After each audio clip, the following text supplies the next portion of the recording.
What is up, guys? It is Parodies and Reactions HD here. Once again, I'm doing another reaction for you guys. The title of the reaction video I'm doing, I said the reaction video. The title of the video that I'm reacting to is 4 Scary True Night Shift Stories. Let's get started.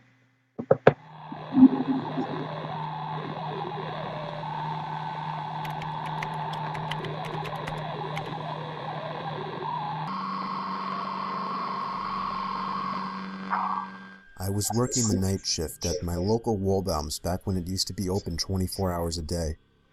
There would normally be less than 10 customers throughout my shift, but I wouldn't get to sit around and do nothing though.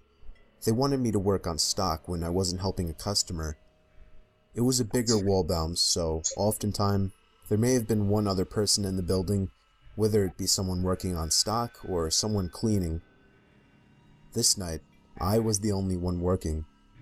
I was working stock in the cereal aisle when I heard something fall over on the other side of the shelf in the next aisle over. I would always hear the door to the store sliding open. It was the loudest thing ever, so it kinda caught me off guard that there might have been a customer in the building. Of course, it wasn't weird. Yet. Not until I looked to my left and saw a man standing by the edge of the aisle, shooting me a blank stare. "Do you need something, sir?" I asked him. No. Could you just point me to the eggs?" he said. He wasn't normal looking. His face looked weird. Not exactly ugly, just unusual. Like his upper lip kind of came out too far. Almost like a Simpsons character. I was a bit uncomfortable that I had to deal with ringing him up. I hurried to finish the cereal aisle, and when I was done, I began to bring the U-boat cart to the back room. I was stopped halfway when the same guy cut me off through the middle section of the aisle. I want to note this guy was probably in his mid-30s, and at the time, I was only 22, though I looked much younger. The guy stopped me and started trying to make awkward small talk. He started by asking me my name, how old I was, if and where I went to school, and why I was doing the night shift. His questions started to get weirder when he asked me if I went to parties a lot and if I had a girlfriend.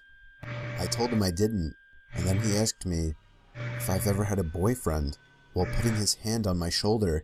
I immediately started walking away with the cart, but he followed me. I told him I wasn't into whatever he was thinking about. I went faster and faster until I finally made it to the back storage room. He didn't follow me in. I wasn't supposed to stay back there for extended periods of time to avoid customer theft. I decided it would be best to just wait for him by the register so that he would ring his stuff up and leave. But I waited there for at least 20 minutes. He never came. I decided he was gone, and whether he stole the eggs and something else, there wasn't anything I could do now. I had to go to the bathroom, so I took a quick jog to the back of the store and into the employee bathroom. Moments after sitting on the toilet, my heart dropped into my stomach as I heard the bathroom door open. I choked the urge to say something like, "You can't be in here," but I didn't want to give away my position. I lifted my leg so that I wouldn't be visible from under the stall, and what happened next was simply horrifying. I sat there for the longest time, looking at the floor, not moving a muscle. When I finally looked up, I could see an eye peering through the crack of the stall door. I screamed. I knew I was trapped. I knew I had one shot at making a move. I grabbed the box cutter in my pocket and began sliding it through the crack of the door, forcing him to move his eye away. I took that chance to slam the stall door open in his face and hightail it out of the bathroom and all the way out of the store. I called my boss at least 5 times before he finally picked up and explained everything. He told me to call the cops, and so I did. Of course, the man wasn't in the store anymore by the time the cops showed up. I only did the night shift twice after that, and luckily didn't see the man again.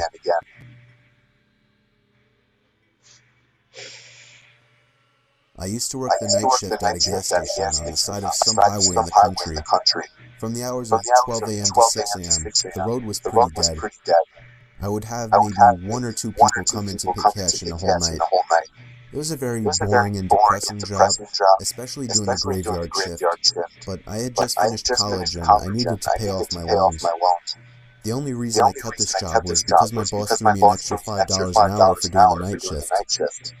On this one cold December night, I was doing my usual thing, reading the newspaper, playing games on my phone, and whatnot, when I noticed the headlights of a car pulling off the highway into the parking lot. It was a red pickup truck. Somebody stepped out and shut the door. I went back to reading the paper as I saw that he was standing by the gas pump. I assumed he wasn't paying cash. I looked up a few moments later and saw that he was still standing in the same position, staring at the gas pump.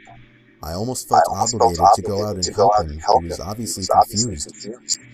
I felt a cold chill run up my spine as I saw the 6-foot-something-tall man slowly turn his head to face me.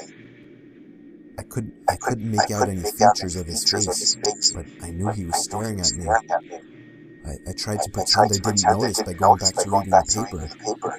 Of course, I wasn't really reading now. I was a bit shaken by the guy out there. I just wanted him to pay debit or credit and leave. I looked up and gasped as the man was now much closer to the front door of the building. It wouldn't have been so disturbing if it weren't for the fact that he wasn't moving.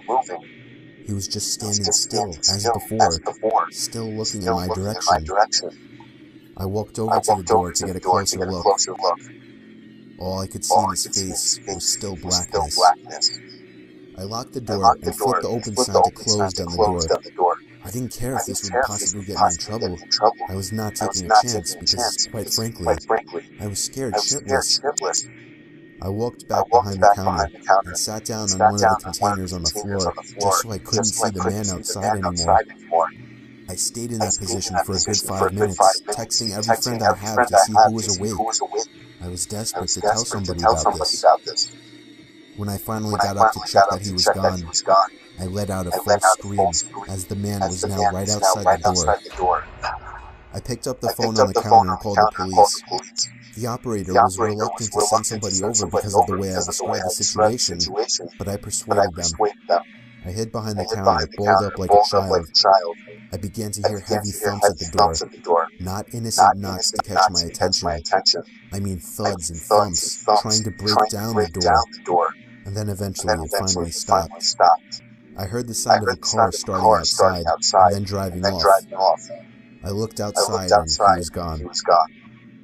A patrol cop along with a state trooper pulled into the parking lot. I reported the red pickup truck and told them which direction I thought he went in. I couldn't describe his face as all I saw was blackness. Of course, there wasn't much the police could do as the man didn't really do anything. I left that job a few months later to a job in the city. It was 2 years ago. I was called in to do a night shift at 10 p.m. to 4 a.m. at 7-Eleven since somebody called out. The store was located on a busy road in a rather quiet and rural area. During the night shift, you could expect anywhere from 10 to 20 people come in to buy a beer or something else.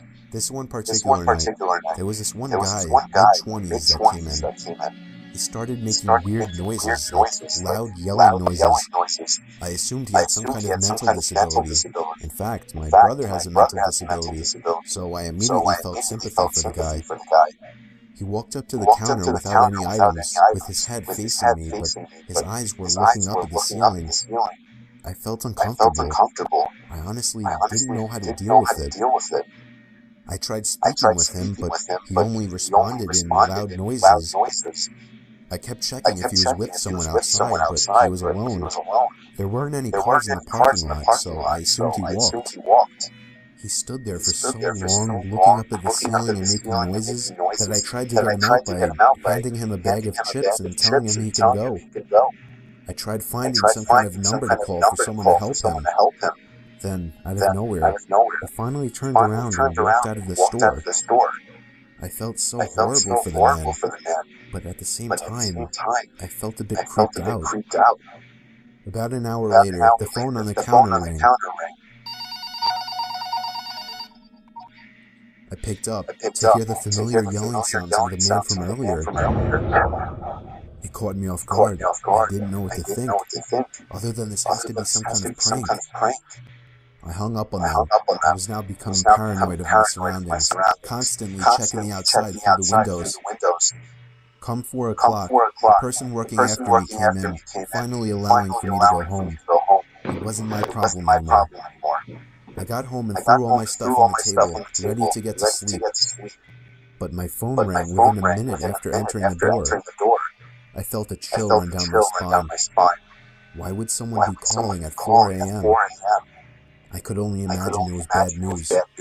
I braced myself and picked up the phone to hear the man again. I felt sick to my stomach as I listened to the loud noises he made. I struggled to slam the phone to the receiver. All night, I felt like I was being watched, even with all the blinds shut. And I could swear I heard strange noises coming from all over my house. I refused to get any sleep until the sun came up.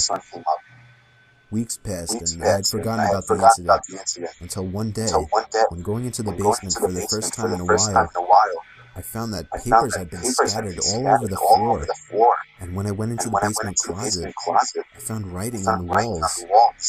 7-Eleven had been written in Sharpie on the wall, along with the address to the 7-Eleven I worked at and my house address. The most disturbing part, I also found various kitchen knives, along with a large pocket knife sitting in the closet.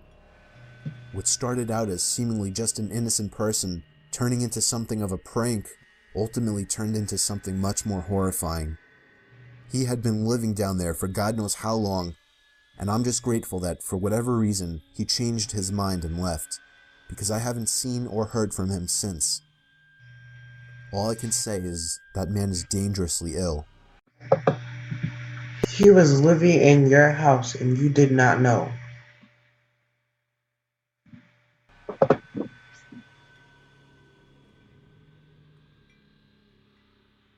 I've worked in the K-9 unit for 9 years, and I've worked my fair share of graveyard shifts.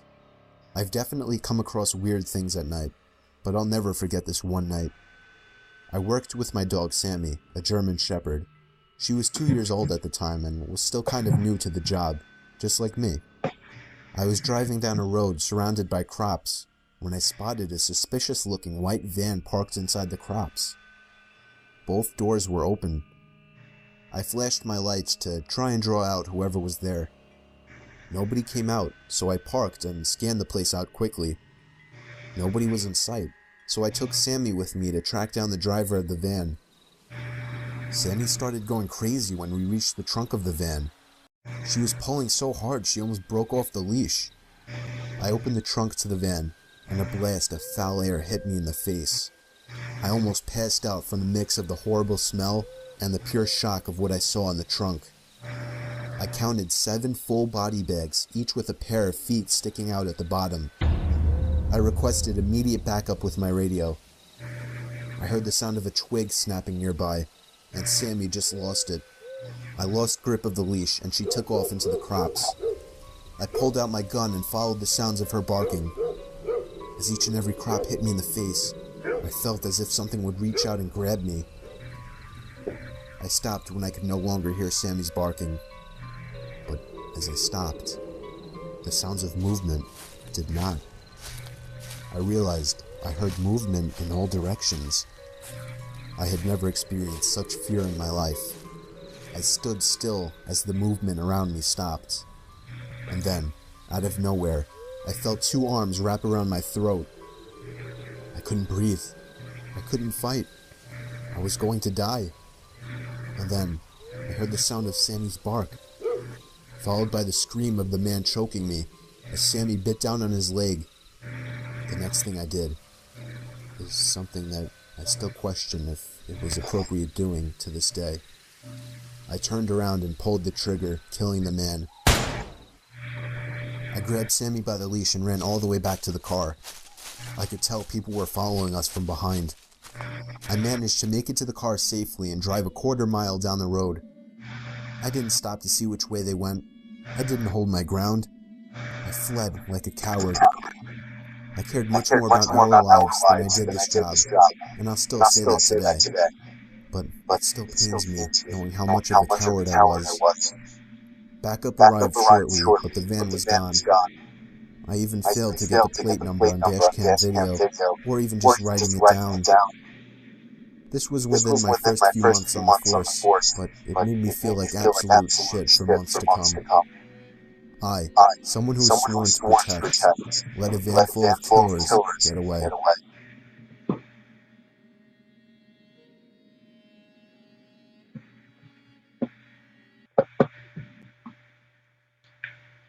Okay. um, that was it. I hope you're having a great day. Yeah. So, always, I'm lost. But always, you know, leave a like. Why am I so messed up? Okay. Leave a like, a comment, and subscribe. Bye, guys. Love you. Peace.